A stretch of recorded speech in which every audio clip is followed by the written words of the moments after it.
Well, where exactly do we go from here, Bulk? Keep it down, Skull, I'm thinking.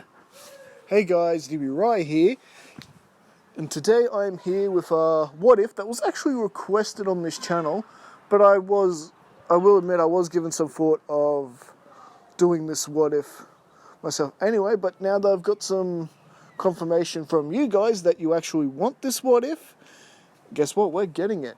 This is, what if Bulk and Skull remembered the identities of the Power Rangers? And well, our story takes place during the events of the episode When is a Ranger Not a Ranger? That is the episode where Lord Zedd made a monster from Adam's kaleidoscope, transforming it into the brain-scattered monster, and essentially all the Power Rangers ended up losing their memories. And just like in the original, it was up to Bulk and Skull to save them. The unlikely heroes rescue them exactly like they do in the original episode, throwing those prisms into the air. But rather than the blast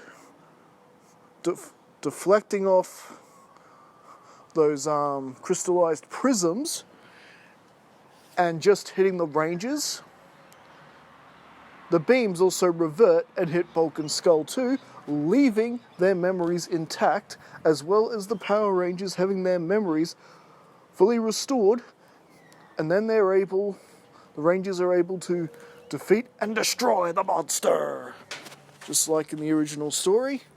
And Bulk and Skull are, of course, 10-2 made sure they're okay, and well, it is essentially confirmed that Bulk and Skull remember who the Rangers are. I can't believe you dweebs are actually the Power Rangers. And yeah, and we're the whole time. What's that about? And well, they figure, well, they better get him to the command center so the big man can explain. By big man, I mean Zordon. So Bulk and Skull are brought before the command center, and, well, they were considering,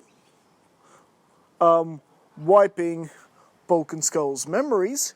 However, after what they had just went through to save the Power Rangers, Tommy basically speaks up. Yep, Tommy of all people speaks up and basically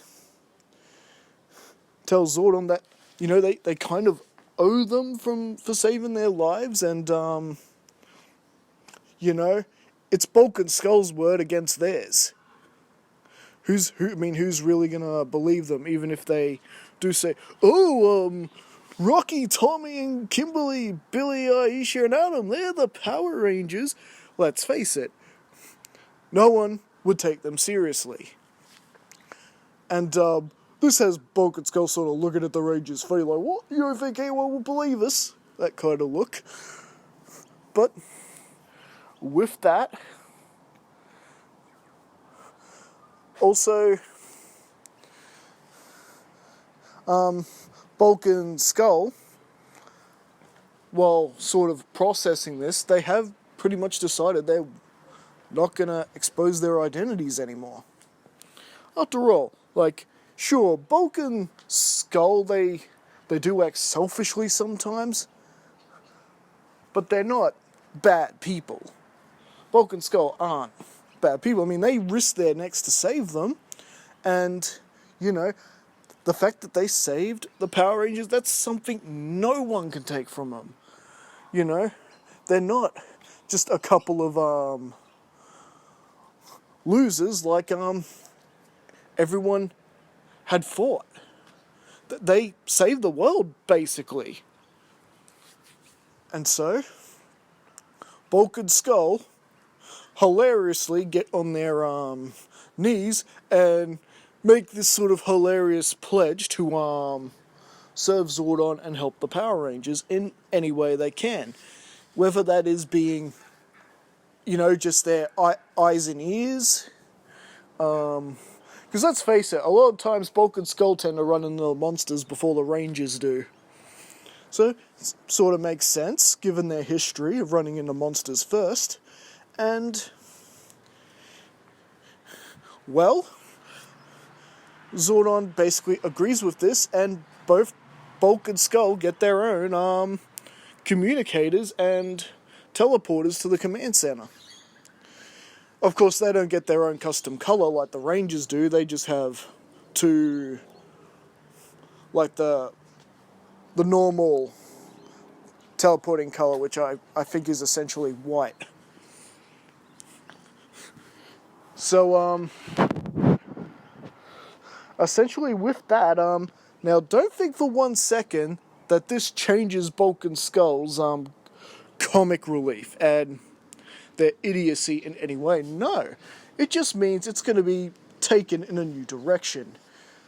Like, you know how even after all the Brain Scatter episode, how they spent all that time and resources in trying to catch Power Rangers, it's now used in them trying to detect when monsters are trying to get through, or a putty patrol attack is imminent, and things like that, which leads to more of Bulk and Skull's hilarious inventions, including running around with another one of those sort of devices they had that sort of look like metal detectors.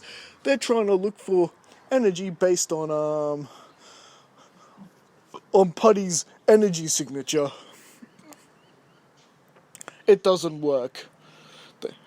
They thought just when Bulk thinks he's getting a detection on some strong energy, it turns out to be some sort of metal chain that Skull is carrying.